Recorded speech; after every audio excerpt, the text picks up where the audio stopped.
Mbak tanggapan rodok geragapan ning tetep semangat luar biasa jenengan. Tetep on terus. Tegese jenengan iki piyai profesional ya ngono kuwi. Sama profesional.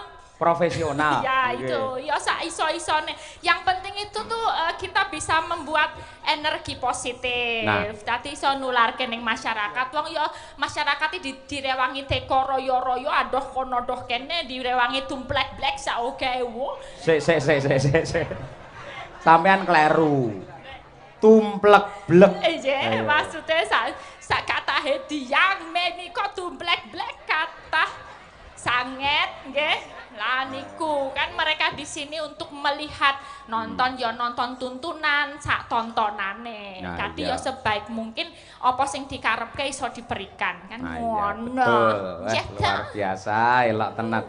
Jenengan enten pamundhut mboten biasane enten request? Oh, nderek sempet buka HP mengkeh nggih. Oke, siap. Lah ngoten niki jenengan ben dikancani karo Mbak Winong Nawangsih kalian Mbak Lintang Pambayun niki. Mbak Lintang nggih. Lah sole ndelok. Wis wangun lho LL ya. Ayo, biyen nembung umi ditolak. Winong tolak. Ayo. Lintang tolak. Sing genah gelem tutik so. Nggih jamu kowe. Stok gampang oleh-olehane. Ya berdiri nduk cah loro. Ayo, Winang. Saiki ben awake dhewe ya ben iso diarani dalang gaul ya to. Ngaturke lagu-lagu ala sekarang. Gitir Sumilir. Wah, iki apik lah iki genah ya. Coba kaya apa Winong Nawangsih sehat semangat ya, Nduk. Semangat, Pak. Semangat sekali. Mas yo bladek kuwi kudu di bladek. Kudu diatur biar carane iso turu ya nek awan nek bengi soalnya melek. Iya, melek, Mbak. Melek. Wih, maksudnya gitu nih, no. Lintang juga. Ya, siap. Tadi malam ikut Pak Cahyo juga. Tadi malam bobo. Oh, bobo. Ya, berarti kowe saiki sing brekas waras kowe ya. Nggih. Iki kan rodo ngantuk setetek ya. Iya, setitik. Teteke sapa? Winong malah dibenakne ora. Maksudnya tuh sedikit itu loh. Kalau kamu kan berarti on sekarang. Iya. Ya, gimana? Insya Allah. Kesannya nek nonton penonton ngene iki menambah energi kan? Bikin semangat. Apa meneh ditunggu karo Mas Larso. Jangan gitu. Dadi ngene, Nduk Lintang, Mbak Elisa karo Mbak Winong. Malam hari ini orang berduyun-duyun ini untuk bahagia, gitu. Mula awake dhewe kudu iso menghibur sing kanthi sak becik-becike supaya sing mirsani kabeh iki bahagia. Yen bahagia pikirane dadi padhang, atine dadi seneng, otomatis esuk nyambut gawe saya sregep. Yen sregep nyambut gawe akhire rezekine melimpah ruah. Lho kuwi. Berawal saka bahagia. Oke. Kita memberikan sebuah lagu Gitir Sumilir. Nggih, coba diaturake. Yo. Mangga Cak, Madangkara Group. Yo, Gitir Sumilir. Dados.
luar biasa.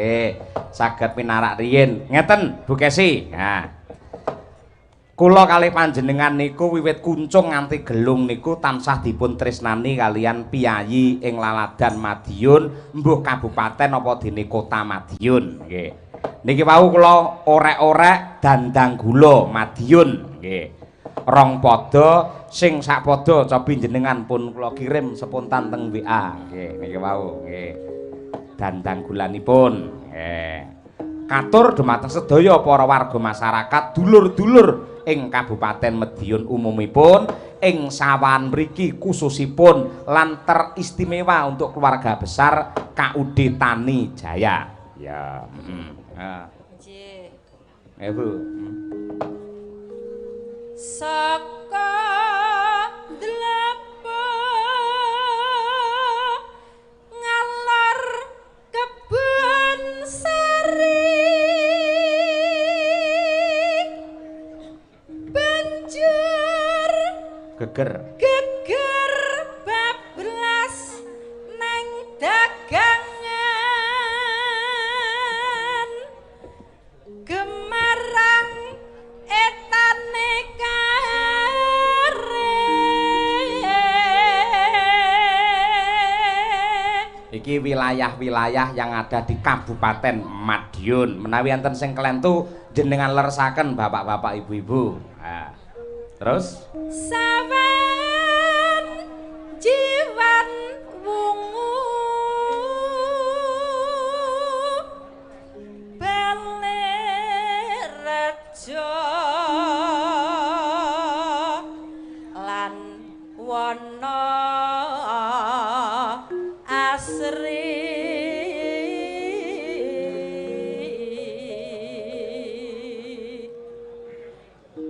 pilang kenceng mejayan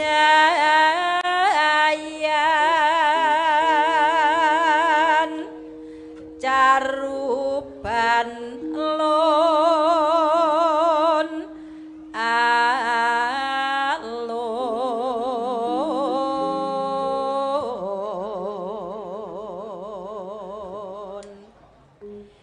yen mangetan neng Saradan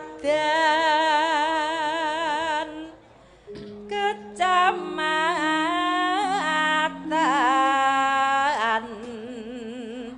wis kondang alase jati Madiun kampung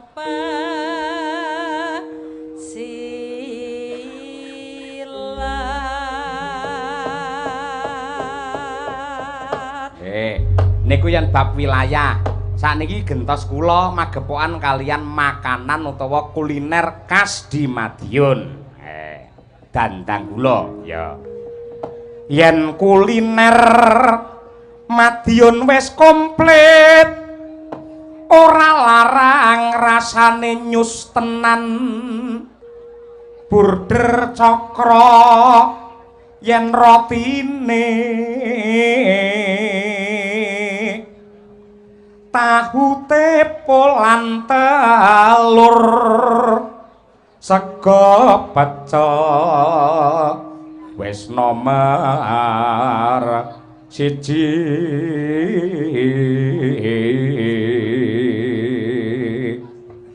ayam panggang jan nikmat brem kasema diyon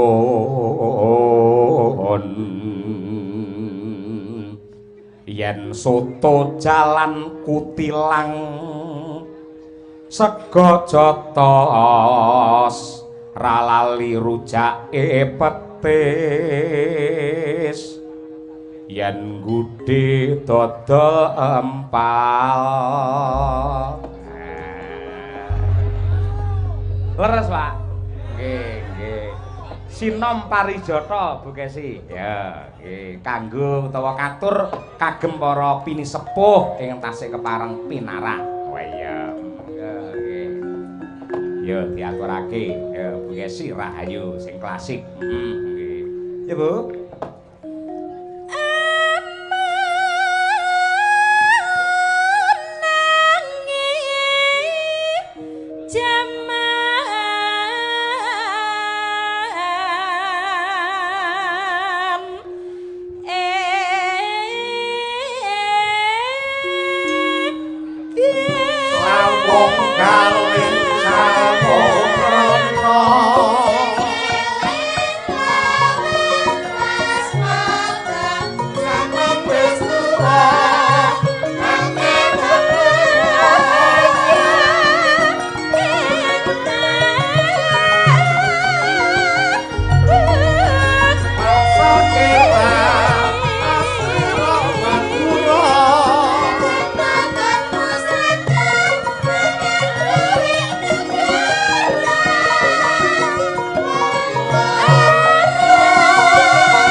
Janjane arep tak pungkasi nggen limbukan mengko bacutne gara-gara lan delalah iki ana dawuh saka para pepunden panitia lamun to Bapak Paryono badhe kepareng minggah ning pepanggungan.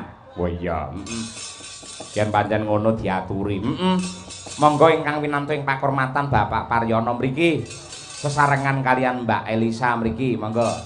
Ya Ca, dikurmati dayoe teka Pak Paryono tindak wonten panggung. Monggo.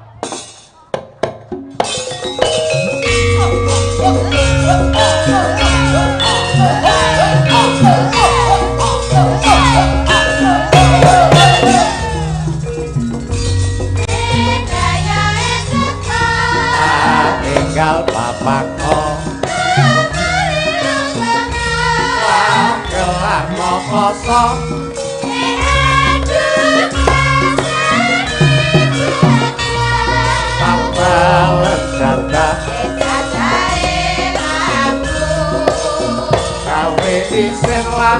iki golek salin kok ditotal pipe suwan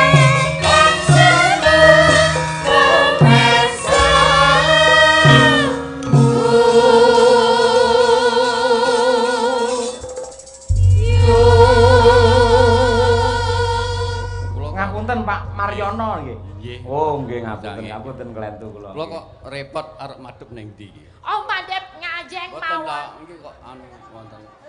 Boten dados menapa. Nggih, ingkang baku wonten ketingal wonten kamera Pak Maryono nggih. Anu penyanyi kula nyuwun setunggal lagu mawon. Nggih. Oh, Sinom Parijata sing slendro menika. Nggih, lah niki wau nembe kemawon. Lah niki tapi anune piyambak kok. Napa? Oh, cakepanipun Cakepan. damel. Oh, piyambak. ngaten. Oh, Oh, siap. nggih. Nek ngoten nggih, nggih, nggih, nggih. Nggih. Di Tema isinipun tentang menapa menika Pak Maryono? oh babagan menika ndongaaken Mas Hariwur kesanipun dados bupati. Oh, amin, amin. Nggih, nggih, nggih, nggih. Nggih. Monggo Pak Mar. Nggih.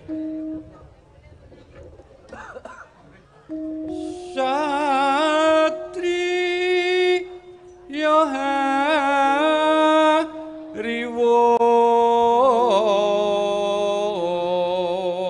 Yohariwur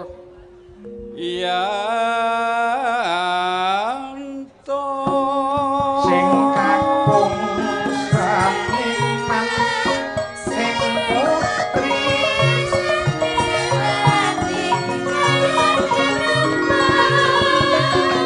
Dadya punggawane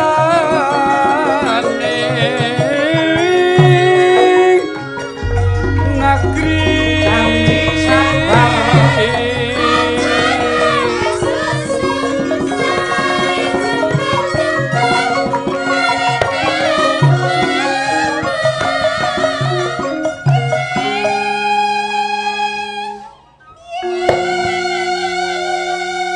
Alon-alon ya Mbak Elisa. Injih, boten dados menapa pelen-pelen saja. Wong nek wis tuwek nggih ngeten iki kudu bolak-balik mandeg.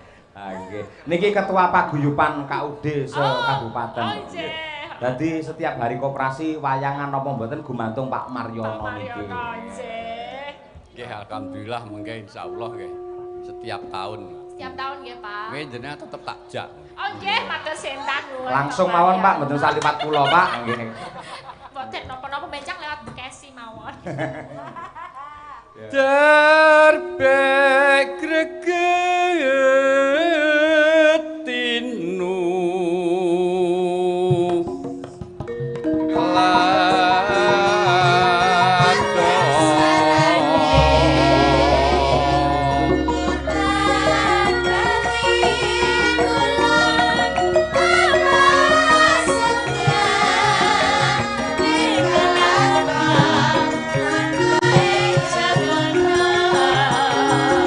lahir batin wos nyawi Orang asring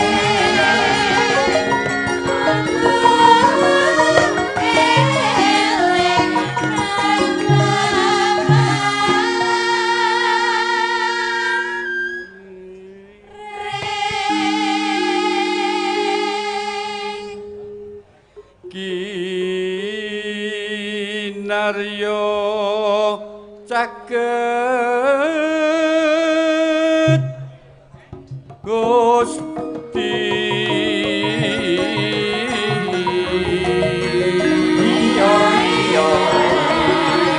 Iya iya.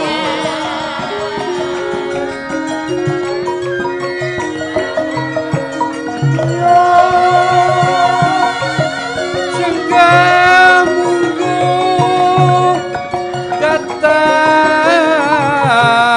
datan mingko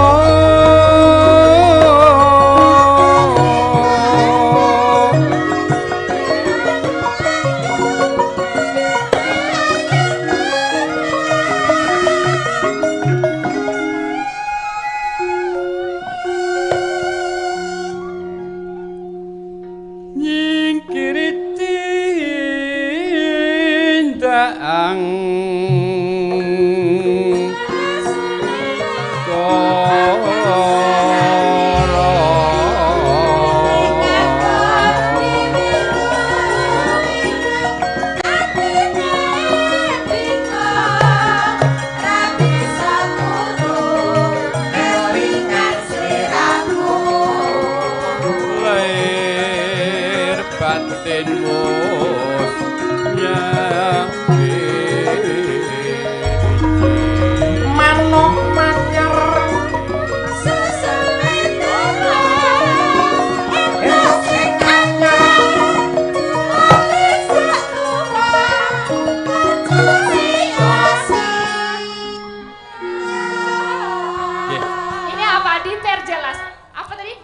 dibaleni sik, ayo bareng yo. Iya. 1, 2, 3.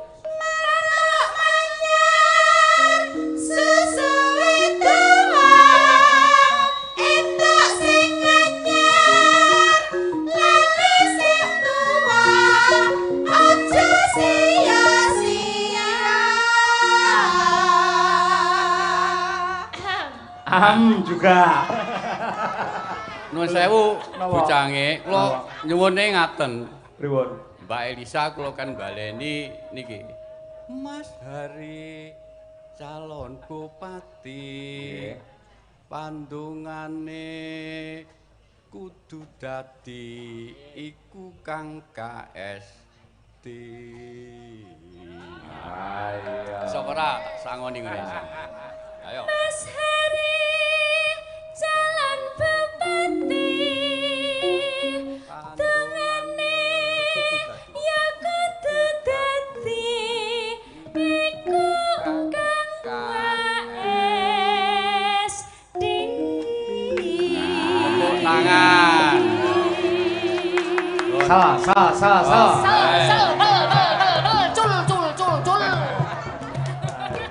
Matur sembah nuwun tukon bobok tukon biles waris. Sampeyan karo Pak Mar manut karo aku kudune manut to, Mbak. Bu Kasih. Ayo. Lajeng kula nyuwun gak napa warang Waranggono. nipun. Oh siap, Nggih. napa Pak? Kula abeni nggih. 1 2 3 ngoten nggih. Pak Hari pun apal mboten? Nggih. 1 2 3. Calon bupati pandungane ya kudu dadi iku Kang KSD. Iya. Kompak banget iki. Kompak banget, Pak. Niki mboten wonten sing klesu, Pak. Pokoke anggere hubungane karo saweran semua hangat mesti ora. Ayo. Oh, yoga nggih saged lho, Pak. Lho. Tambah. Ya go ning kok sore ae. Ayo. Ngene sithik-sithik aja ngelem karo Pak Hari tok. Ngelem karo dalange barang. Pak Cahyo kaya Janaka. Wani apa ora, Pak Cahyo? Mboten wani, mboten duwe dhuwit kula, Pak. Ayo. Nggih. Nggih. Hamba